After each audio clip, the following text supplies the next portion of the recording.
I now give the floor to Her Excellency Reem Ebrahim Al-Hashimy, Minister of State, International Cooperation of United Arab Emirates.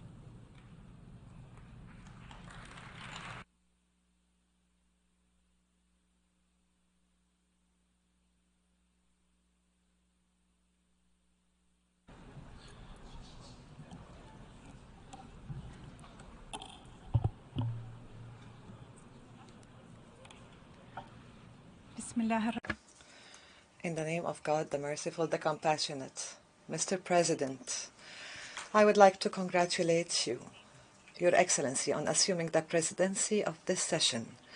I also value the efforts of His Excellency Chaba Koroshi during his presidency of the previous session. I would like to reiterate our sincere condolences to the governments and the peoples of the Kingdom of Morocco and the State of Libya after the recent disasters that hit the two countries recently. Mr. President, the UAE declared this year the Year of Sustainability under the theme Today for Tomorrow, to honor our shared responsibility to present and future generations who deserve to live in safe and prosperous environments. We also seek to honor and build upon the efforts of our founding fathers who strived for the advancement of our nations. Our responsibility is to preserve our planet, our natural resources, as well as our cultural heritage.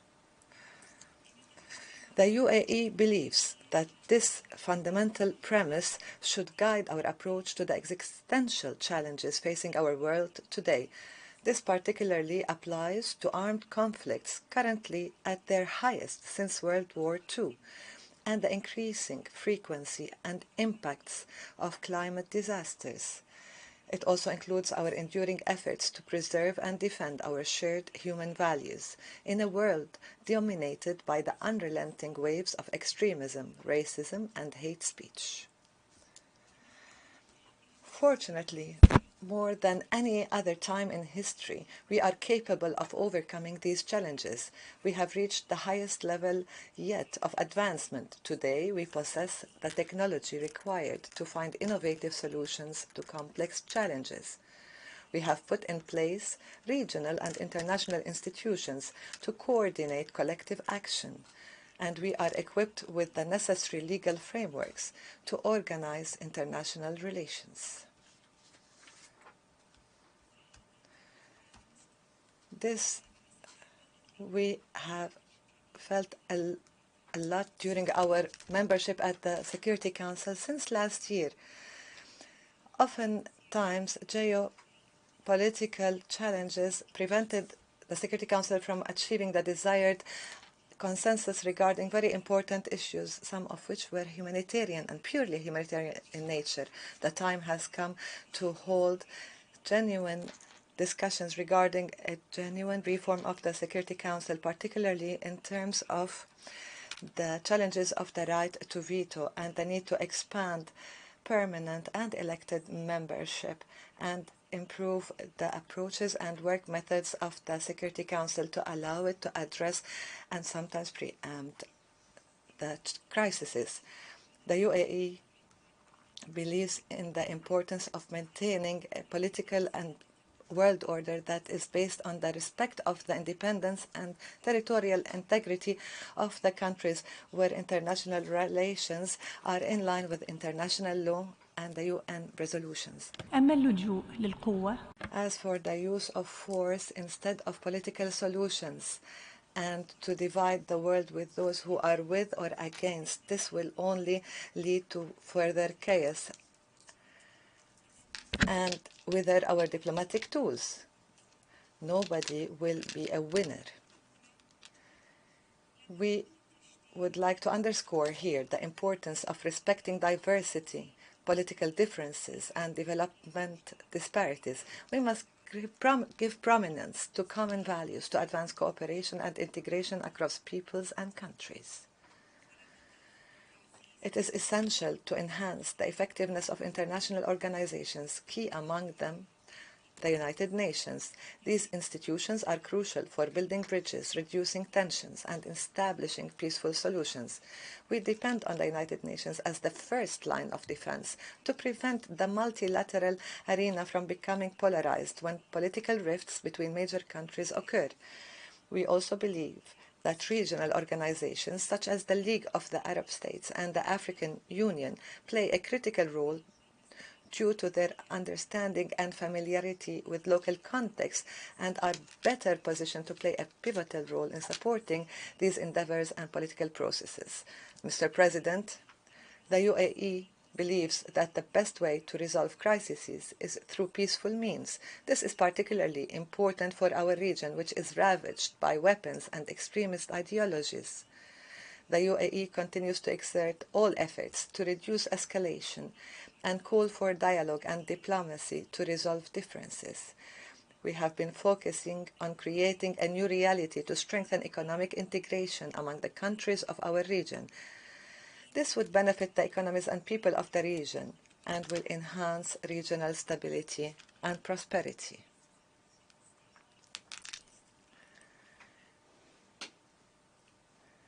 The UAE renews its demand to Iran to end its occupation of the 3 UAE islands, Greater Tomb, Lesser Tomb, and Abu Musa.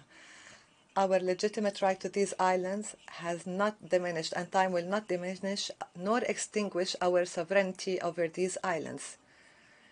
We will continue to seek a resolution either through direct negotiations or through the International Court of Justice. This has been our firm stance for decades. We stress the position of the Gulf Cooperation Council that calls on Iraq to take serious and urgent steps to address the negative consequences of the ruling of its federal Supreme Court regarding the agreement concluded between Kuwait and Iraq on the regulation of maritime navigation in Khor Abdullah. This needs to be done in a manner that serves good neighborly relations in line with the international law and the agreements signed between the two countries. Our ultimate goal is to push for the zero problems with neighbors as a principle. Regardless of how great these challenges, it is critical to restore the legitimate sovereignty of states and prevent extremist and armed groups from maintaining a presence in our region. We must move forward with a vision that promotes peace, openness, coexistence, cooperation, and development. We believe that achieving this vision is possible.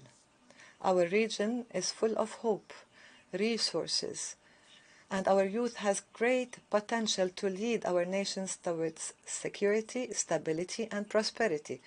This can only be achieved with political will and determined efforts. The UAE thus refuses to accept that conflicts in our region are inevitable. We believe that security, stability, and prosperity will be restored in Yemen, Syria, Sudan, Libya, Iraq, and Lebanon. We also believe in the establishment of an independent Palestinian state on the 1967 borders, with East Jerusalem as its capital. Without eradicating extremism, hatred, and racism from our region and globally, these efforts will not succeed. It has become abundantly clear that hate speech and extremism are closely linked to the spread and escalation of conflict. The Security Council acknowledged this fact in its historic resolution 2686 concerning tolerance, international peace, and security last June, an important initiative in which the UAE played a prominent role. The promotion of the values of tolerance and peaceful coexistence has an impact on people globally, yet not only in words but through their direct implementation, that they would be embedded within these communities. acts such as destroying a church in Iraq, burning the Holy Quran in Sweden, or attacking a Jewish cultural center in Argentina are all unacceptable actions that lead to chaos and discord. When dealing with these acts, we must do our utmost to refrain from using double standards and have effective and comprehensive strategies that would guarantee human rights, strengthen stability in communities, and address racist practices. It includes also to address the exclusion and discrimination against women and girls, as is the case in Afghanistan.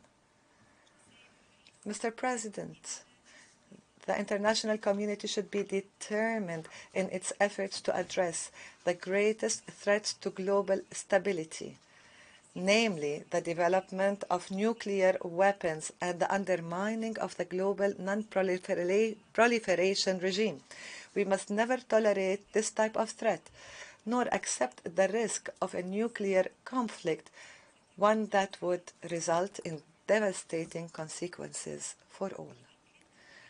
We also stress the importance of alleviating the suffering of people affected by conflict situations, particularly through humanitarian exceptions when sanction measures are imposed.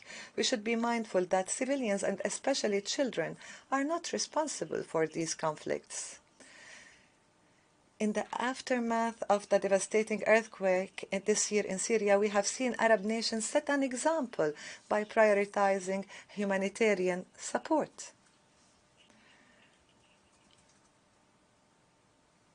As part of the UAE efforts to alleviate the suffering of people affected by crises by all possible means, we plan to launch a digital platform that employs advanced technologies to enable affected states to better harness international support in the wake of natural disasters. The digital platform will help in providing urgent, effective, and coordinated humanitarian response. I would like to emphasize that the interplay between conflicts and other serious challenges, particularly climate change, food and energy security, and water crises, can cause significant consequences for present and future generations. The climate crisis is an important juncture in our history.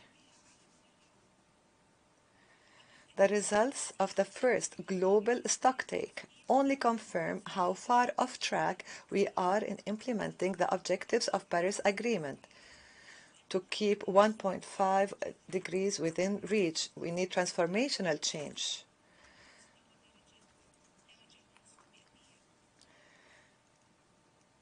Some may see this as impossible, but the UAE disagrees.